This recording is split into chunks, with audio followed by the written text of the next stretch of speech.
తాజాగా వెలువడిన మహారాష్ట్ర ఎన్నికల ఫలితాల్లో ఎగ్జిట్ పోల్స్ ప్రకారమే, ఆ అంచనాల ప్రకారమే అక్కడ ఫలితాలు వచ్చిన జార్ఖండ్‌లో మాత్రం ఎగ్జిట్ పోల్స్ అనేటివి పూర్తిగా తలకిందులైపోయాయి.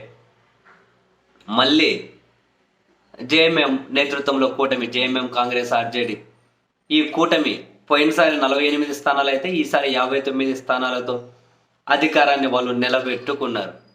అయితే ఈ క్రమంలో జార్ఖండ్ ఎన్నికల ఫలితాలు, సంవత్సరం నుంచి జరిగిన రాజకీయ పరిణామాలు, సంవత్సరం నుంచి జరిగినటువంటి కేసులు, అరెస్టులు, తిరుగుబాట్లు, చీలికలు, బెదిరింపులు, ప్రలోభాలు వీటన్నింటినీ దాటుకొనొచ్చి జేఎంఎం మళ్ళీ ఆ కూటమి అధికారాన్ని నిలబెట్టుకోవడం వెనుక ఖచ్చితంగా మాట్లాడుకోవాల్సిన పేరు ఒకటి ఉంది.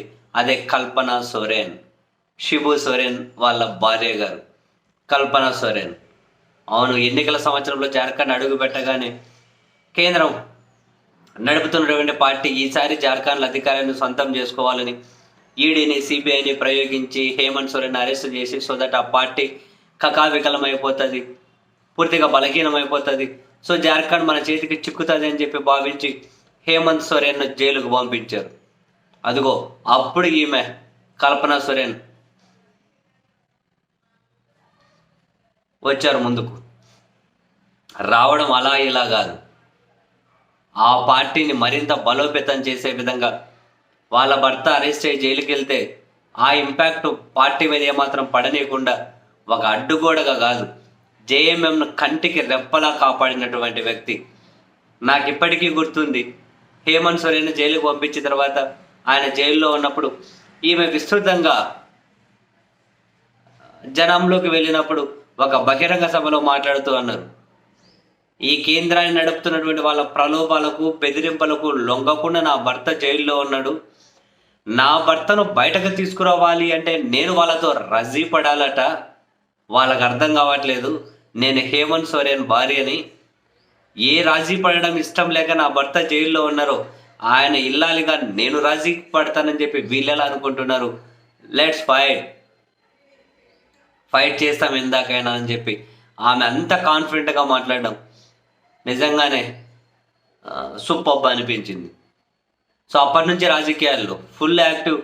హేమంత్ సోరెన్ జైల్లోకి వెళ్ళినప్పుడు జేఎంఎం ముఖ్యమంత్రి పీఠ మీద కూర్చున్న శంపయ్య సోరెన్ చాలా సీనియర్ నాయకులు, ఆయన పార్టీ నుంచి బీజేపీలో చేరిపోయిన స్వయాన హేమంత్ సోరెన్ వాళ్ళ వదిన, ఆమె బీజేపీలోకి వెళ్ళిపోయిన హేమంత్ సోరెన్ జైలుకు పోతే అవినీతి పడని చెప్పి వీళ్ళు ప్రచారం చేసిన ఇవన్నీ కూడా ఇటు ఆయన జైలు నుంచి బయటకు వచ్చిన తర్వాత హేమంత్ సోరెన్, కల్పన సోరెన్, బంటి ఆర్ బొబ్లీ అని ఈ జోడి ఏదైతే ఉందో సూపర్ హిట్.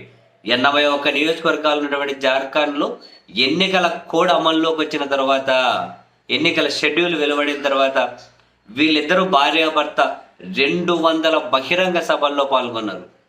200 బహిరంగ సభల్లో ఆయన మొదటిసారి ప్రత్యక్ష ఎన్నికల బరిలోకి దిగి కల్పన సోరెన్ విజయం సాధించారు. యాక్చువల్గా భర్తలో ఒక మించి భార్య అంటారు చూశారు.